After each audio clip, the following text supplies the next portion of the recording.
Hello, welcome to the Basketball Soapbox. I'm your host, Daniel Daly. This will be episode 50 as we are going to go over the NBA Finals Game 1, as well as NBA news such as coaching hiring and, yes, the return of Ja Morant's suspension update. I'll get into that, but let's start off with the Denver Nuggets defeat of the Miami Heat in game one, 104-93, in a very entertaining game where you felt the arena, especially in Ball Arena in Denver, really feel the energy off of that crowd, and they really were waiting for the Denver Nuggets to have this moment. Them being the favorites all for a week or so, um, and Denver came out right away and just put the boots to me, right? And you can definitely tell the difference in this type of series where Miami can kind of figure things out a little bit, kind of navigate their way and put their imprints on the game. Denver did not allow that to happen. Of course, being game one, the energy going through those guys, you can see it right away, especially by the first quarter performance by Aaron Gordon, which was the X factor early on. Especially he has been a little bit inconsistent, at least on the offensive end, throughout the playoffs so far. And to see him actually um, come up big time there and really just impose his will on the start of the game. 12 first quarter points there, and really just imposing his will, getting mismatches on the Miami defense there inside, attacking early on, and that was a good sign for the Denver Nuggets because if he's doing that and you're getting that type of offensive production from Aaron Gordon at this point, that makes things a lot easier for the rest of the team. Despite the team not really shooting as well from 3 point range, I believe they shot 29% from the 3 point line. And that was something that you were not expecting, but the Denver Nuggets just controlled everything on the inside and really just picked apart death by a thousand cuts, you can say, with the Joker really picking them apart and Jamal Murray really stepping up there. I'll get into those guys in a second. But starting with Aaron Gordon was just impactful and a good sign right off the bat to see him get 14 in the first half like that and really impose his will and use his size and strength on the inside and even on the defensive end, guarding Jimmy Butler at various points in time. I'll get into that as well. But his ability just to impact the game that way early on for the Denver Nuggets was a great sign, a real great sign for Denver. Moving on, going to the duo, the dynamic duo of Nikola Jokic, who had a triple double. 27 points, 14 assists, 10 rebounds, and with Jamal Murray, 26 points and 10 assists. These two guys have been the best duo in the playoffs so far. That's why they're in the NBA Finals. Their ability just to score at will and their offensive execution on both ends with dribble handoffs, pick and rolls, things of that nature. And just to be as efficient and as dynamic as they have been, I can't remember an offensive dynamic duo like this in the playoffs to this degree. Probably a Curry and Durant or a Wade and LeBron. But just in terms of efficiency and doing it their way from the perimeter, inside, getting to the basket, shooting the ball really well. The passing, they become the first duo since Magic Johnson and James Worthy in the 1987 finals to be the both pair of teammates to have 25 points and 10 assists in the same game.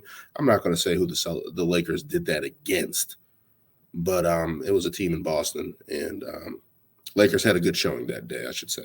But to be that dynamic offensively, being able to score the ball and create for others from two positions on the floor like that, to be that dynamic, it is crazy. It's just awesome to see as a basketball fan, as a person who just looks at the game, to get that much offensive production from two guys like that, where the creation is on that side of the ball as well. This is next level stuff that we're seeing here from these two guys, just on a night in, night out basis. And really, we're just in control of the game. Miami tried to hit a couple of flurries there in the third and fourth quarter to get back in the game.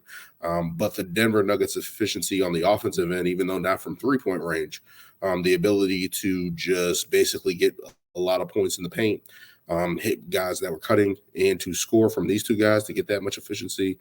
And Jamal Murray just continuing this hot streak throughout the playoffs, had 18 in the first half. really setting the tone there. And you can't just speak enough about these guys on the offensive end. Like, they're that good. And if you're not going to stop at least one of them, you're going to be in trouble all night. As you can see, that they're even able to, even without scoring, they're able to impact the game. And the only reason why they're able to do that with the creation is because of their ability to score. Miami tried to make Joker a scorer, and he just refused to score at some points, especially in the first half, going 10 points, 10 assists, and perfect from the field. Really just being efficient and just picking the Miami Heat apart. And this guy's just that dynamic, and it's just a tough matchup for Bam Adebayo. I did say that was an X factor coming into this series, that Bam had to be that guy to step up and see if he can at least even try to create some type of defensive havoc against the Joker some way, somehow. But he's just too small and undersized to go against the Joker, who just has the size and strength advantage, who's going to take his time, who's not going to be rushed, and really just has a pulse on the offense in Denver. And it can't say enough about his performance, and Jamal Murray and Michael Porter Jr., who did some things really well. Aaron Gordon's energetic start to start the game. These guys are just stacked top to bottom. Bruce Brown coming in and making some shots there and providing energy as always. You cannot speak enough about this Denver Nuggets team, and it's on full display there. Like, a lot of people haven't seen Denver throughout the season, but the playoffs, they have been able to see them, and especially the NBA Finals being available on ABC like this, ESPN Plus, various other places to see. People are finally seeing the strength of the Denver Nuggets, and we'll see if it continues in this series. But moving on to the Miami Heat side of things, Jimmy Butler's off night. Why is that like that? Come on now. That's the most of. But yes, Jimmy Butler's slow start to the series there was looking to be more of a facilitator, kind of get other guys involved. Not as aggressive as in the Celtics series where he was taking over and making things happen to that point in time. But his ability to sit there and drive, create contact, and get to the line especially was much needed in this first game. I think he was kind of just trying to do the wait and see approach there. Try to get other guys involved. Bam had a good start. I'll get into that in a minute. But trying to see if his shooters can get going, get other guys going, and then probably take over like he has for the majority of the playoffs late in games if the game was close. And that just didn't happen. His shot was off. He really wasn't being aggressive, and that can probably due to the size and strength of various guys that they can throw at him. Bruce Brown and KCP is not small. But Aaron Gordon being able to step up and be length, have the length on him, long arms, arm reach, the size and strength to battle and not have Jimmy Butler bowl through him.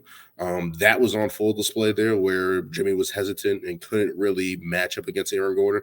And if that's going to happen, the Miami Heat in trouble, because they need Jimmy Butler to be aggressive, be downhill Jimmy Butler, getting in ones, getting to his spots, isoing and taking advantage of those certain matchups, especially trying to be there on Jamal Murray.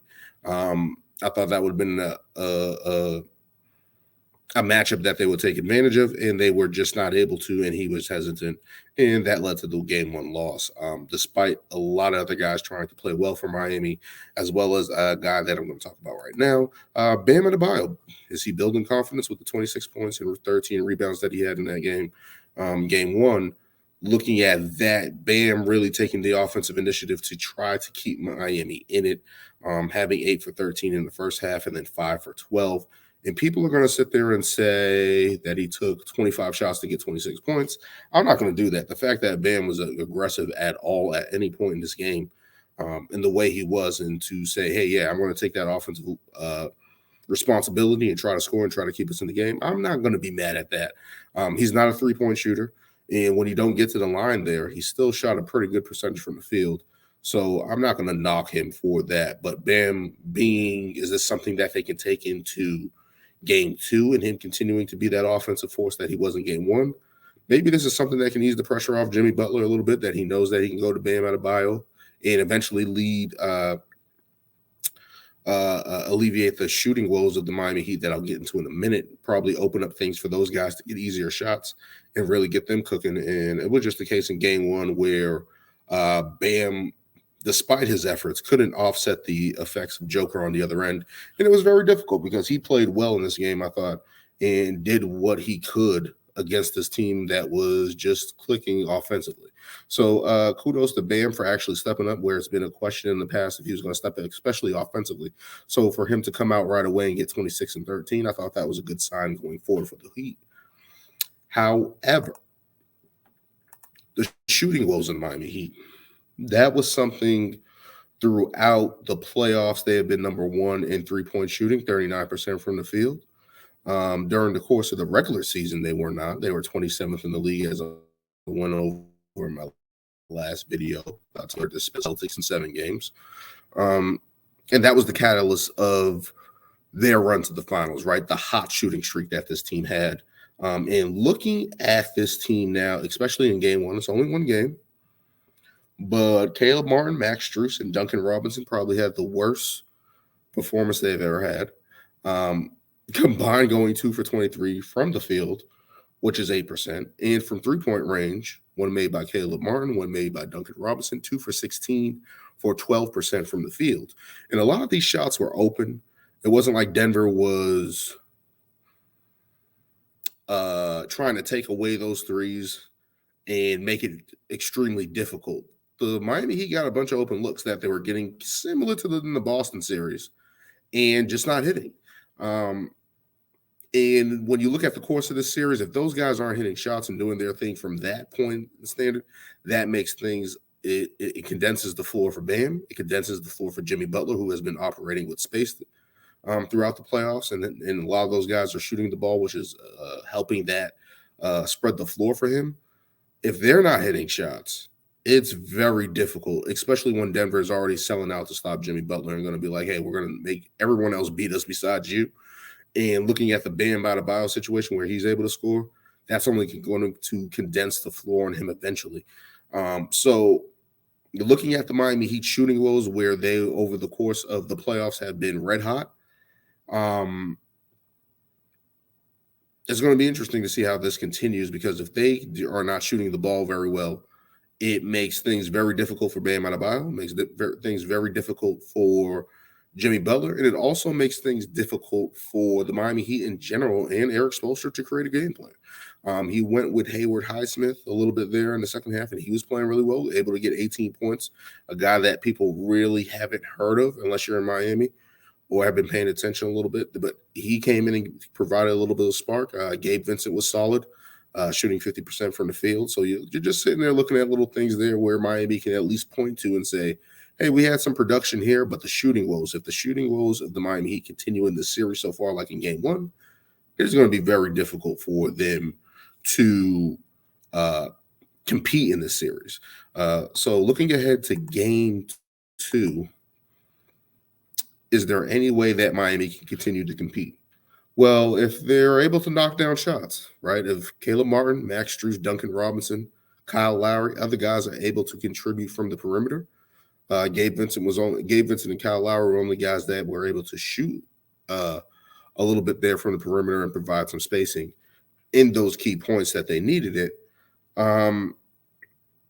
But yes, if Caleb Martin can get back to his shooting performances that he had in the prior series, same thing with Duncan Robinson and Max Strus.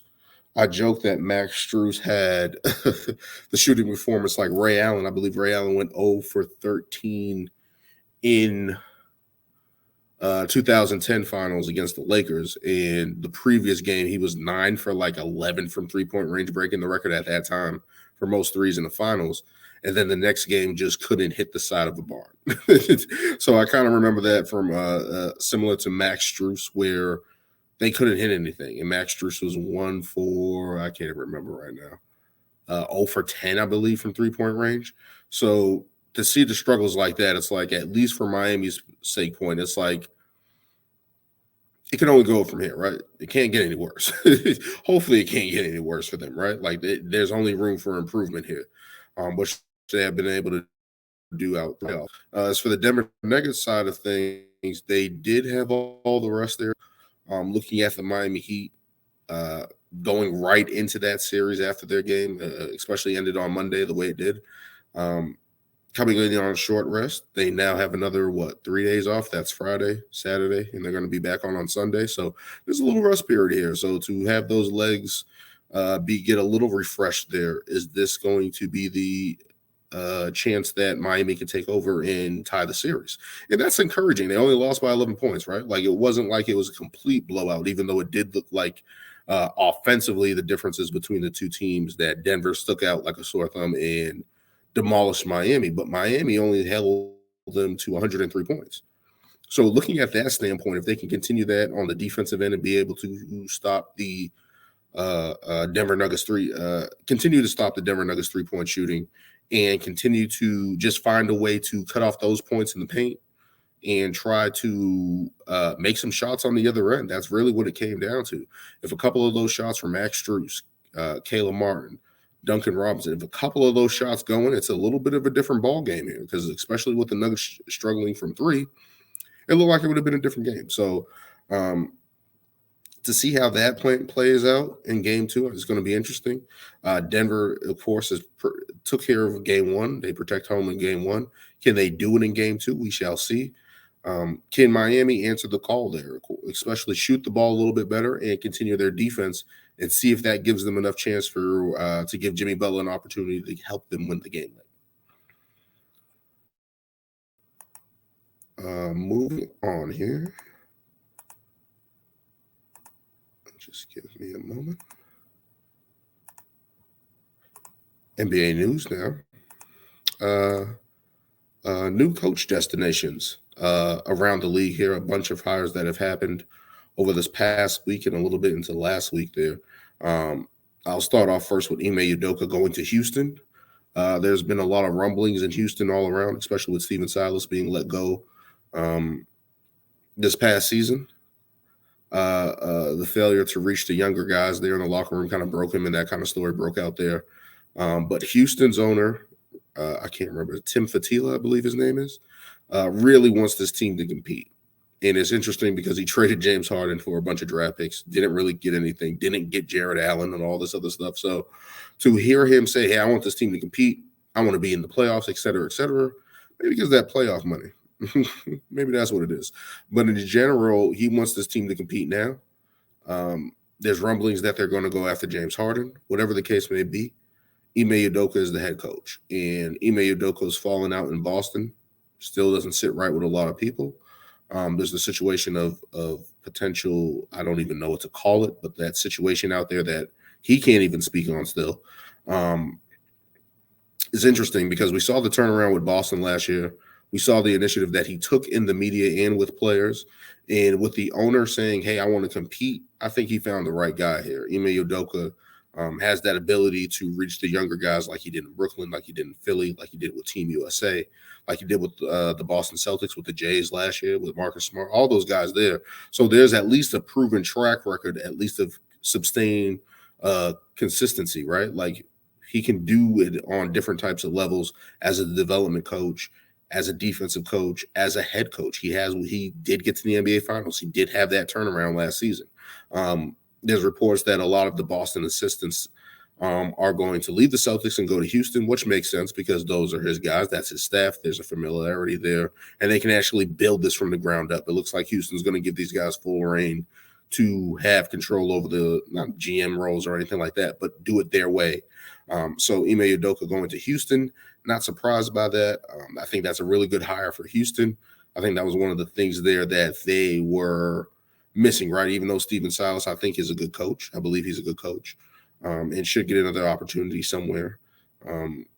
Long-time assistant, but Ime Udoka has been a long-time assistant. So to sit there and see this come full circle, him being in Houston and in Texas again, but to be in Houston, that's good signs for the Rockets, and they step in at least in the right direction to at least have that guy hold those young guys accountable and try to get most of them out of them on the defensive end, especially with Jabari Smith Jr. I think that's a very good pairing there, and I think he can tap to him and say, hey, I want you to be the guy here for this team. And we'll see how that rubs off if they're not going to trade the younger guys like Kevin Porter Jr. and Jalen Green.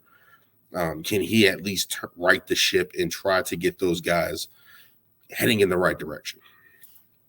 So good job for the Houston Rockets hiring Ime Udoka. I think it's a good hire, and I think he should be in the league. So there's that. Moving on to the Milwaukee Bucks, who hired Adrian Griffin, who was an assistant coach in Toronto for the past couple of years. I believe he was on the championship team there. I just remember him from being a role player in Dallas. I remember those Dirk Nowitzki years, early 2000s after Nash left, and Adrian Griffin being on that team. I just remember him being on that team in Dallas and being the front court guy next to Dirk Nowitzki and Sean Bradley and those guys. So he's been an assistant for a long time. Shortly after he retired, I believe he went to Milwaukee. He was there with Scott Skiles. I believe he had a couple other stops there, but ended up in Toronto, ended up helping Nick Nurse with that development of that team and continuing the development of a lot of guys there. Seems to have a good pulse on the team there in Toronto and was a driving factor for their success with Nick Nurse. Milwaukee brought in finalists were Nick Nurse, Kenny Atkinson, and Adrian Griffin. And they brought in Giannis to eventually make the decision, ask these guys some questions. And I like that move from the Milwaukee Bucks, who look like it's going to be a little uncertainty potentially with Giannis's contract coming up, right? So to sit there and bring him in and say, hey, which out of these guys that you like, we're asking you, we're leaning on you, the franchise guy.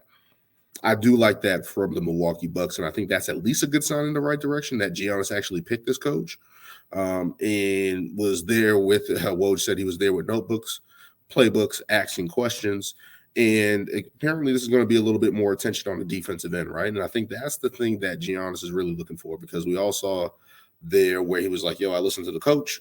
The coach is the one that makes adjustments and decisions and such of that nature with Mike Budenholzer. Mike Budenholzer really didn't make adjustments there, and I think that was the struggling point even in the season that they won the championship. So to sit there and see Giannis go with a guy that's a defensively, Kenny Atkinson, kind of a little bit more of an offensive guy development. Nick Nurse, definitely an offensive guy, a guru who can do X's and O's. For Giannis to pick the defensive guy and say, hey, we need to get better on the defensive end. And maybe it was just defensive adjustments that they needed to make that could have had their postseason run a little different. And obviously the injury affected that as well. But if you can see the defensive side of the ball and have Giannis take another level and the Milwaukee Bucks on that side of the ball, the offense is going to find its way. I think the NBA is going to be good enough. I think they have enough good enough guys, Drew Holiday, Chris Middleton, Giannis himself included, and Brook Lopez. I think they have the right personnel, they have the right system to have a good offense. So for him to say, hey, let's go with the defensive guy, I think that's very important. So that's good for the Milwaukee Bucks as well. Another good hire.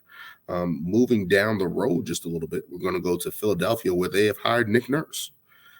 Nick Nurse, for whatever reason in Toronto, just fell out. The time was just coming to a head there where he was butting with Pascal Siakam a little bit, I believe 2 years ago. And things just rubbing everybody the wrong way, where I don't think the team was as good. And I think that was clear since Kawhi Leonard left, right? But they did have some pieces there. He got the most out of OG Anunoby, I believe. Fred VanVleet became a good player. So it's just like, I feel like this was a franchise that was in the middle of the road and kind of grinding the gears, and kind of Nick Nurse kind of knew he was on his way out for a while. That was all the story was up there in Toronto during the season, was that he was on his way out. So he ends up going to Philly, ironically. Him and Joel Embiid had a little back and forth there, where they were both saying, hey, yo, you bitch for calls. And there was a game where Joel Embiid said, hey, yo, all he's doing is bitching for calls in the post game. And now they're together, and they both will be bitching for calls together for the Philadelphia 76ers. So it's going to be interesting to see how that goes. I believe Nick Nurse is a better coach offensively than Doc Rivers, even though Doc Rivers' emphasis all year was the pick and roll between James Harden and Joel Embiid.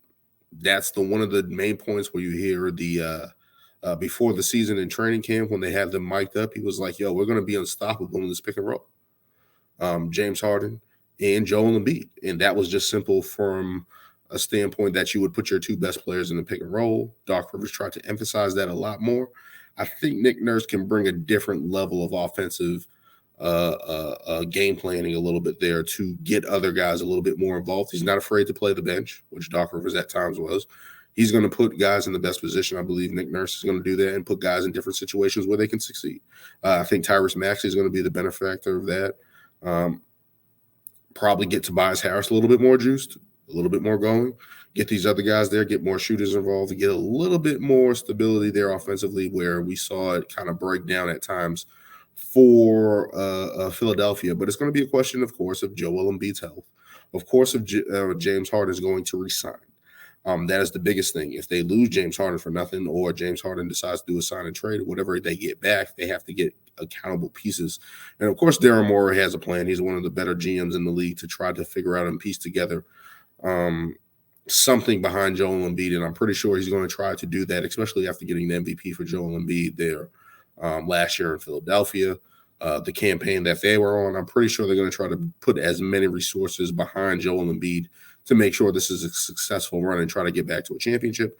And I think hiring Nick Nurse, they have at least tried to answer that calling, especially departing from Doc Rivers and the 3-2 lead that they've blown into the playoffs just now against the Celtics. So I think Nick Nurse is a good coach. I think that's another good hire from them. But I think the offensive end of the ball, where it's just not pick and roll, everyone stand in the corner, knock down some shots, I think there's going to be a little bit more dynamic offensively. And, of course, defensively, if you got Joel Embiid, you got P.J. Tucker, you're at least going to be okay on defense. So it's going to be interesting to see how that goes between those two franchises, especially with Nick Nurse and Joel Embiid, and seeing if he can get those guys to the next level. Of course, there was rumblings of Nick Nurse getting the Milwaukee job, getting the Phoenix job, but he has an MVP in Joel Embiid right there. And I think that he's going to tie himself to that and try to see if they can at least get over the hump for this Philadelphia 76ers. Moving on, Monty Williams to Detroit. I like the hire. That's the first thing I'm going to say. The salary. He becomes the highest paid coach in the NBA with his salary for Detroit. And I believe he rejected the first offer from Detroit. And I was just like, okay, I thought that was a good place for him to mentor a young team with Cade Cunningham, Jameis Wiseman, who just was brought there, Killian Hayes, Isaiah Stewart, guys of that nature, Jalen Duran. So I'm just sitting there like, okay, well, why would he reject that? And Detroit basically came with the Godfather offer. Monty Williams is now the highest paid coach in the NBA. I'm not against that. I feel like for Detroit, for a franchise that has had no stability since probably 2008, that was Chauncey Billups, Joe Dumars in the front office. For them to have some stability, some good draft picks, and try to build it up like that, I think that's the right way to go. And to have Monty Williams come in and try to mentor these guys, get them in the right way, get them in the right position, be professional, get a different level of commitment and excellence from these guys. Not to say that they're not, but I feel like there's a coach there that at least they know, hey, this guy has a track record. He's going to try to put us in the best position. Even though the falling out with DeAndre Ayton happened in Phoenix, I think it's going to be a different situation in where the expectations aren't as high in terms of the success right away. But I feel like Monty Williams is going to be able to reach these guys a different way than he was to reach DeAndre Ayton in Phoenix. And at least have a franchise that's committed to him. I think with the Robert Sarver situation last year, with him being departing, even though James Jones was behind Monty Williams, Matt Ishbia, the new owner, probably wasn't. And you can tell by the days of not being able to repair that relationship with DeAndre Ayton, the inability to use the lack of a bench that he was given in Phoenix, I believe, after the KD trade. Excuse me.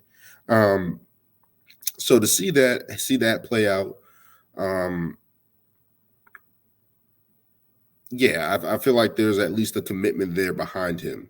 Whereas in Phoenix, it was kind of writing on the wall. We kind of knew he was on his way out. We knew that was going to happen. So to see a franchise commit to him and say, yo, we want you, right? Out of everybody, the other coach that we see there, we probably can't get, whatever the case may be, come to us. We want you. And to see that commitment from Detroit hopefully puts everything in the right direction. And hopefully Detroit's on the rise after this. And then they have draft picks coming up. They have a lot of young guys and a lot of young talent. Hopefully Cade Cunningham is fully recovered. I feel like they shouldn't have traded Sadiq Bey. That's a whole different discussion. But regardless of this team right now, I think they're heading in the right direction. They have some building blocks there. getting a good coach, and I think they're heading in the right direction. Moving on to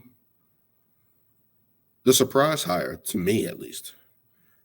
There was rumblings that Phoenix was going to hire Kevin Young, from Bill Simmons.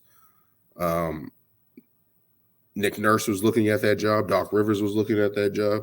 And it looked like it came to Doc Rivers and Frank Vogel, who was the new coach of the Phoenix Suns, which is the biggest surprise to me because I didn't even know he was in the running. I didn't hear his name. I didn't see it. So to see him get hired, I believe it's $31 million over 5 years. It's an interesting hire because I don't think he fits that dynamic of the Phoenix Suns, where they have given up their depth defensively with Cam Johnson and Mikal Bridges gone, and now bringing a defensive coach to address their defensive side of the ball without much resources. I'm like, Frank Vogel is known for his defense in Indiana, Orlando, and in LA. The one thing he was known for was his defense. So to see this offensive power team hired a defensive coach with not much resources, not much depth, it's going to get interesting to see how this plays out. But I do think Frank Vogel is a good coach. And one thing that he's going to be able to do is try to patchwork a defense. And maybe that's all Matt Ishbia is looking for, right? Maybe James Jones, maybe that's all they're looking for, is a coach to come in and kind of just patch enough of defense to just get a couple stops, right? Because Devin Booker, Kevin Durant, offensive guys, they're probably going to score 80 a night between the both of them. So to have that type of production and continuation, they probably just need to address the defensive side of the ball, right?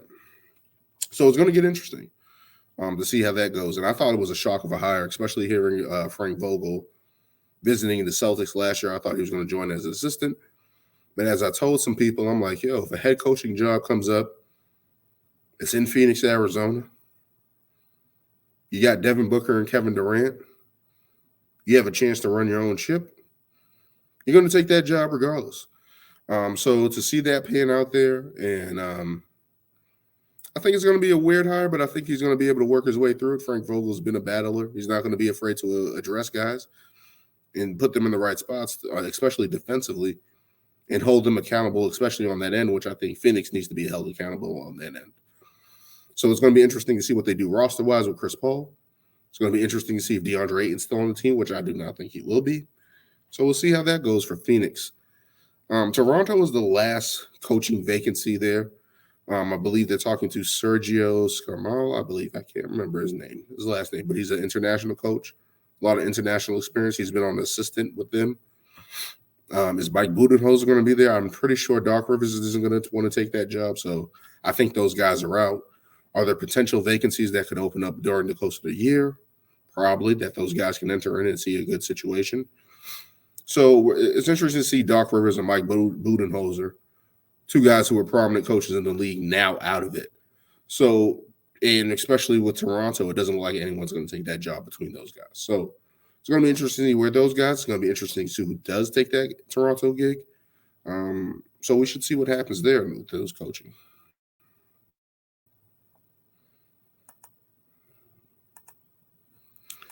Woo! And this final one. With the news breaking out before NBA Finals, Adam Silver had his press conference before the NBA Finals like he does every year. And someone asked if the situation with the Ja Morant suspension was going to be happening. Is there any updates on it? Is anything going to be happening? And Adam Silver essentially said, with the help of the Players Association, we decided that at this point in time, the best course of action is to wait until after the NBA Finals because it's going to be disrespectful to the players.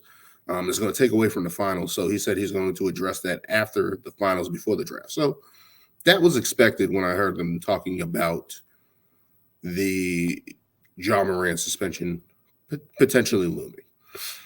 And obviously, it's a situation that is touchy. Adam Silver said also that he believed in Ja Morant when they had the initial meeting, that there was a course of action here, that there was going to be change. So the NBA sitting there and seeing Ja Morant on live with another gun Probably doesn't sit right with Adam Silver. Probably doesn't sit right with teams around the league. It's going to be interesting to see how long they suspend him. Because the fact that they said, hey, we're not going to do this right now, he's already been suspended by the Memphis Grizzlies. So to sit there and see how long this potentially is going to take, and Woj mentioned the All-NBA, 17 is the game that he would be needing to miss in order to not make All-NBA. And I'm like, it's probably going to be more than that. The reason why is because the fact of the severity of it, they didn't address it during the playoffs, all playoffs. They didn't address it at the finals just now when he had a chance to speak with the media and possibly do something there. So I respect the fact that they sat there and said, hey, we're not going to do this right now. I do respect that. But the severity of this thing could be big. And I'm not saying it's going to be a year suspension because I don't think it's that. Is it going to be 50 games? Woo! That's tough. I don't think it's going to be 50 games. Could it be 40? Possibly. 17 is probably a safe number because that does eliminate him from All-NBA. He comes back and basically is just respect that he's trying to earn back from his team, from the fans, things of that nature. It could be 25 games. I think 25 games is solid enough to make an endpoint and say, hey, Ja, we're giving you a chance again to get your head on straight, get your shit right. Not continue to make these mistakes that you've been making. And people keep saying that he did nothing wrong, reportedly that they were outside of Atlanta where it's okay to carry a gun and open carry and stuff like that. And they left the jewelry store and they're in the car just rapping, listening to music. And people keep saying he did nothing wrong, and that's possibly true in the law-wise. But the thing that people are forgetting, the things are that are conduct that is detrimental to the league, which the NBA is going to point at and say, hey, we don't like what you're doing here. We're going to need you to stop. And continuously continue to do it, especially when they gave you a pass. That's probably not going to sit right with them. So that's the one thing there.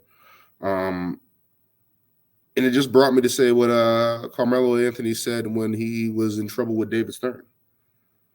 He said he was brought to the office one time in an interview and said, David Stern basically said, we know what you're doing.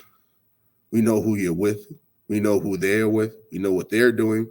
And Carmelo Anthony essentially said, that's when I knew the NBA was the feds.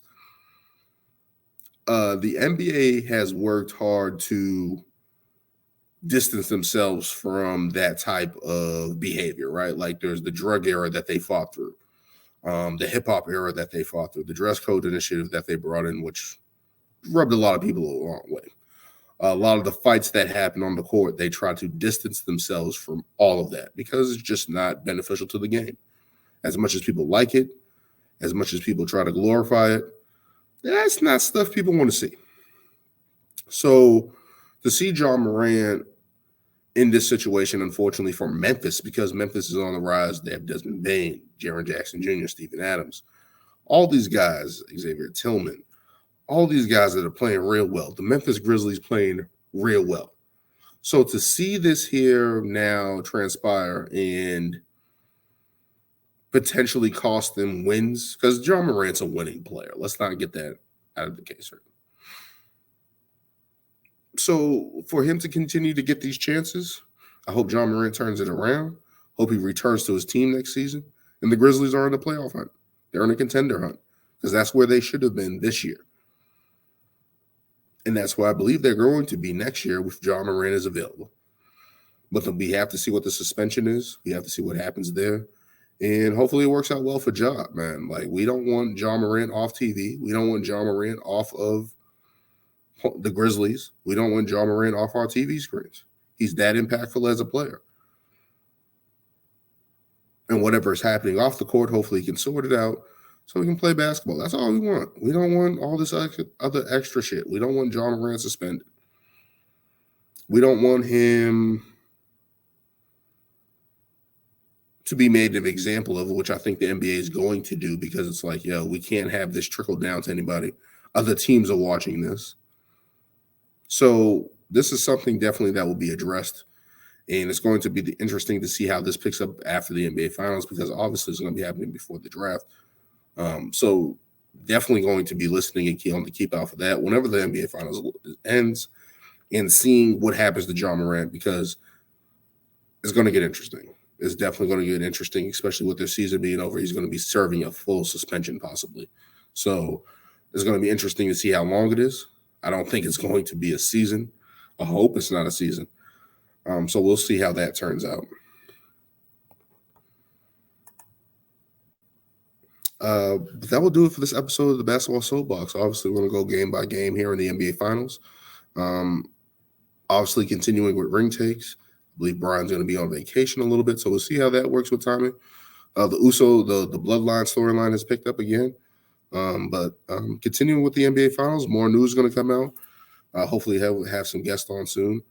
And continue to talk this basketball, man. I love talking this basketball. So much news, so much basketball happening. Never stops. That's what the NBA has done over the past couple of years, created this 24/7 news cycle that we're going to get some type of NBA content at least every day, at least in talking points. So we'll continue with that. But don't forget to like, comment, and subscribe. Continue to check out other videos on the channel. Continue to check out the playlist as well. They're attached as well, especially at the start of my videos. So be sure to check those out and get more basketball. Continue to comment, and subscribe, share.